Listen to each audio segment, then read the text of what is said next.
আজকে আমরা জানবো কিভাবে আপনি মোবাইল দিয়ে ব্র্যাক ব্যাংকে লোনের জন্য আবেদন করতে পারবেন। আমরা আগে সম্পূর্ণ প্রসেসটা একটু বুঝবো এবং আপনাদেরকে সমস্ত কিছু আমি ডিটেলসে বলবো। মনোযোগ সহকারে ভিডিওটা দেখুন। তারপর কিভাবে আপনি আবেদন করলে এই ঋণটা পাবেন সেটা আমি আপনাদেরকে A to Z এখানে দেখিয়ে দেবো। তাই সম্পূর্ণ ভিডিওটা অবশ্যই মনোযোগ সহকারে দেখুন। দেখুন, এখানে মূলত 20 লাখ টাকার বেশি পার্সোনাল লোন নিলেই পাবেন ইন্টারেস্ট রেট মাত্র 25% ছাড় এবং দিতে হবে না কোনো প্রসেসিং ফি। অফারটি চলবে 31 জুলাই 2026 পর্যন্ত। তো এখানে হলো ব্যক্তিগত প্রয়োজন মেটাতে পার্সোনাল লোনের সুবিধা এবং ঋণের পরিমাণ সর্বনিম্ন 1 লাখ টাকা থেকে সর্বোচ্চ 40 লাখ টাকা পর্যন্ত আপনি কোনো জামানত বা ক্যাশ সিকিউরিটির প্রয়োজন হবে না, আপনি ঋণটি নিতে পারবেন। 12 থেকে 60 মাস সমান মাসিক কিস্তি ইএমআই এর মাধ্যমে সুবিধা মতো পেমেন্ট। 5 লাখ টাকা পর্যন্ত পার্সোনাল লোনের জন্য জামিনদার প্রয়োজন হবে না। প্রথম ইএমআই পরিশোধ অতিরিক্ত সময় পাওয়া যাবে এবং ইন্স্যুরেন্স শিডিউল দিয়ে সুরক্ষিত করতে হবে। তো বন্ধুরা, এটা হলো মূলত আপনার যে ঋণের জন্য যারা যে আবেদন করতে চাচ্ছেন, মানে এই অফারটি চলতেছে যে 31 জুলাই 2026 পর্যন্ত, মানে 0.25% ছাড়। ওকে, তো এটা এখন যোগ্যতা, মানে এই ঋণটা পাওয়ার জন্য আপনার কি যোগ্যতা লাগবে সেটা বলি।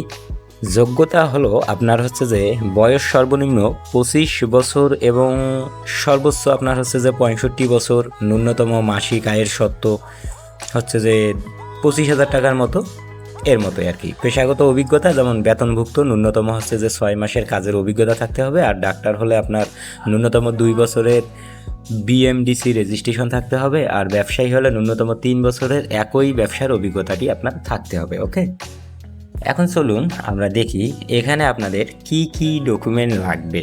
সাধারণত আপনার যে আবশ্যিক নথিপত্রগুলো যেগুলো লাগে, ঋণ গ্রহীতা ও জামিনদারের এনআইডির ফটোকপি এবং যে জামিনদারের পাসপোর্ট সাইজের ছবি 1 কপি করে দিতে হবে।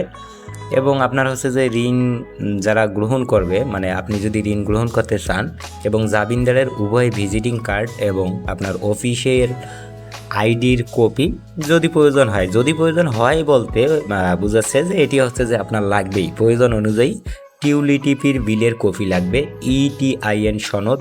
আপনার 5 লাখ টাকার বেশি ঋণের ক্ষেত্রে হলে এটা লাগবে, আর যদি কম হয় যেমন 1 লাখ 2 লাখ টাকার প্রয়োজন, এটা লাগবে না।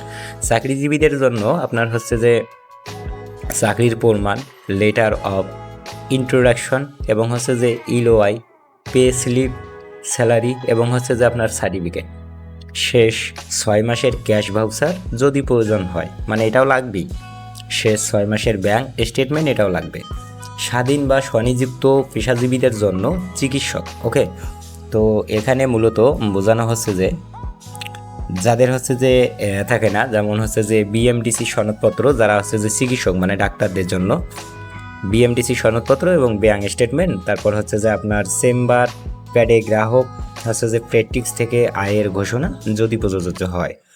স্বাধীন বা স্বনিযুক্ত যে পেশাজীবীদের জন্য আপনার যে চার্টার্ড অ্যাকাউন্টেন্ট যে প্রকৌশলী, স্থাপিত ইত্যাদি পেশাজীবী। আপনার সনদপত্র কার্ড, পেশাগত সনদপত্রের ফটোকপি, শেষে যে 12 মাসের ব্যাংক স্টেটমেন্ট এবং আপনার যে তথ্য হালনাগাদ কিছু যে ডকুমেন্ট লাগে। ওকে, আর এমনিতেই যারা যে নিতে চাচ্ছেন, যেমন একদম সাধারণ, যেমন ব্যবসায়িক, আপনি কোনো একটা ব্যবসা করেন, তাদের জন্য আপনি যদি এই ঋণটা গ্রহণ করতে চান, যেমন 40 লাখ টাকা পর্যন্ত আপনি ঋণ গ্রহণ করতে পারেন। যেমন যে আপনার হালনাগাদ ট্রেড লাইসেন্স, তারপর যে registered partnership did. Okay, partnership প্রতিষ্ঠানের ক্ষেত্রে যদি প্রযোজ্য হয় তাহলে, আর লিমিটেড কোম্পানির ক্ষেত্রে এএমও যে আপনার সার্টিফিকেট অফ ইনকর্পোরেশন প্রযোজ্য যদি হয়, সেক্ষেত্রে আপনার এটি লাগবে। শেষ 12 মাসের ব্যাংক স্টেটমেন্ট, এটা অবশ্যই আপনার দিতে হবে। ওকে, আচ্ছা, এখন আর একটা বিষয় আপনাদেরকে শেয়ার করি, সেটা যে এই ঋণের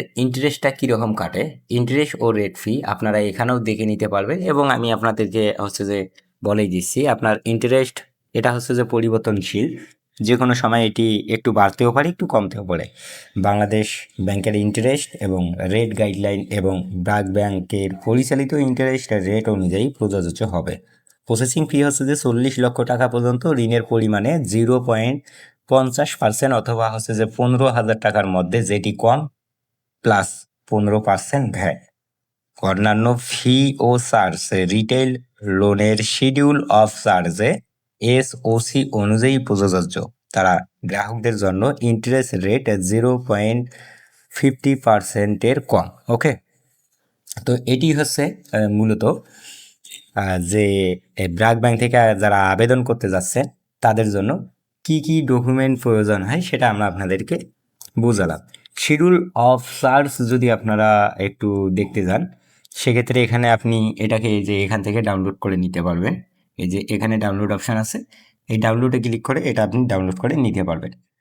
তো এখানে বিস্তারিত দেখতেও পারবেন এবং হচ্ছে যে ডাউনলোড করে নিতেও পারবেন। আর প্রায় লোকে হচ্ছে যে যেগুলো হচ্ছে যে জিজ্ঞাসা করে থাকে সেটা মূলত আপনারা হচ্ছে যে বলতেই পারেন পার্সোনাল লোনের জন্য ন্যূনতম আয়ের শর্ত কত, ন্যূনতম মাসিক আয় কত থাকতে হবে। বেসরকারি চাকরিজীবী হচ্ছে যে 30,000 টাকা, আর এমপ্লয়ি এবং হচ্ছে যে ব্যাংকিং গ্রাহক যারা তাদের 20,000 টাকা, সরকারি চাকরিজীবী যারা তাদের 25,000 টাকা। কারা এই লোনের জন্য যোগ্য হবে? যোগ্য আবেদনকারীদের মধ্যেই রয়েছে বহুজাতিক প্রতিষ্ঠানের কর্মী, স্থানীয় কর্পোরেট প্রতিষ্ঠানের কর্মী, সরকারি প্রতিষ্ঠানের কর্মী, তারপর হচ্ছে যে স্বায়ত্তশাসিত প্রতিষ্ঠানের কর্মী এবং হচ্ছে যে পেশাজীবী, যেমন চিকিৎসক, স্থপিত প্রকৌশলী, ব্যাংকের শিক্ষক, চার্টার অ্যাকাউন্টিং এবং সিপিএ, এসিসিএ, সিএমএ, এগুলো আর কি ব্র্যাক ব্যাংক তালিকাভুক্ত ও প্রতিষ্ঠানটির কাজ করার কর্মী। ওকে, পার্সোনাল লোনের জন্য ন্যূনতম অভিজ্ঞতা কত?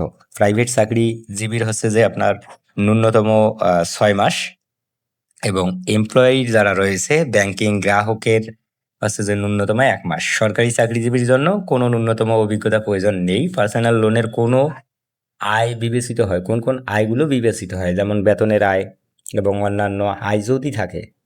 আর হচ্ছে যে পার্সোনাল লোনের জন্য ন্যূনতম আপনার পরিমাণ কত এবং ন্যূনতম ঋণের পরিমাণ হচ্ছে যে আপনার 1 লাখ থেকে 20 লাখ টাকা আপনি নিতে পারেন। আর লোন পরিশোধের মেয়াদ কি কি? 24 মাসে পরিশোধ করা যায়, 36 মাসে করা যায়, 48 এবং হচ্ছে যে 60 মাসেও করা যায়। ব্যাংকের পার্সোনাল লোনের কোনো ইন্টারেস্ট রেট প্রযোজ্য না। এখন এখানে হচ্ছে যে ইন্টারেস্ট রেট পরিবর্তনশীল এবং বাংলাদেশ ব্যাংকের ইন্টারেস্ট রেট গাইডলাইন যেটা থাকে সেটাই আর কি, কখনো বাড়ে এবং কখনো কমে। এটা সেখান থেকে আপনারা দেখে নিতে পারবেন, এখানে সব কিছুই দেওয়া রয়েছে। তো এখন চলুন আমরা কিভাবে এখানে আবেদনটি করতে পারি সেটা এখন আপনাদেরকে দেখাই। তো এখানে আমি আমার নাম দিয়ে দেবো, একদম সঠিকভাবে সব কিছু দিয়ে দিতে হবে। এখানে আপনার ফোন নাম্বারটি দিতে হবে। ওকে, আমি এটা দিয়ে দেবো এখানে। এখানে দেখুন আপনার এমপ্লয়ি টাইপে ক্লিক করে আপনি হচ্ছে যে যদি চাকরিজীবী হন আপনি সিলেক্ট করতে পারেন, এবং আমি এখানে এটা দিয়ে দিলাম।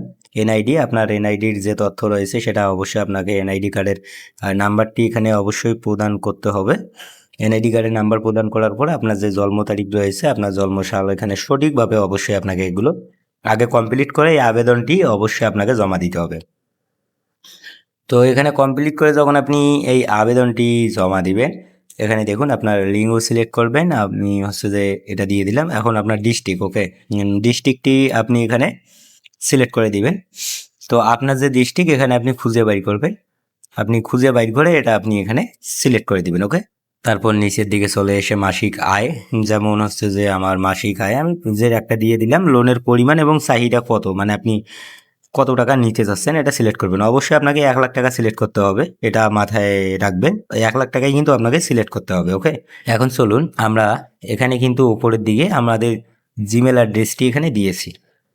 তো তাই এখন আমরা কি করব, নিচে চলে আসবো, নিচে এসে এখানে আমরা জিমেল সিলেক্ট করব। এটি আমরা হচ্ছে যে জিমেলের মাধ্যমে যেন আমরা এই তথ্যটা পাই, মানে আমরা লোনের জন্য অ্যাভেলেবেল হলে আমাদের জিমেলের মাধ্যমে জানাই দেওয়া হবে এবং আমরা ব্যাংকে গিয়ে সরাসরি আমরা কন্ট্যাক্ট করতে পারবো। কন্ট্যাক্ট করে কিছু ওদের ক্রাইটেরিয়া রয়েছে, যেমন আমরা আগেই বললাম এই ভিডিওতে, সেই ক্রাইটেরিয়াগুলো পূরণ করে কিন্তু আমরা ঋণের টাকাটি আমাদের ব্যাংকের মধ্যে গ্রহণ করতে পারবো। সো আমি আশা করি যারা ভিডিওটা দেখেছেন তারা কিন্তু অবশ্যই সুন্দরভাবে বুঝতে পারছেন যে কিভাবে আপনি ব্র্যাকের ঋণ নিতে পারেন হাতে থাকা মোবাইল ফোন দিয়ে। সো ধন্যবাদ, ভালো থাকবেন, দেখা হবে পরের ভিডিওতে।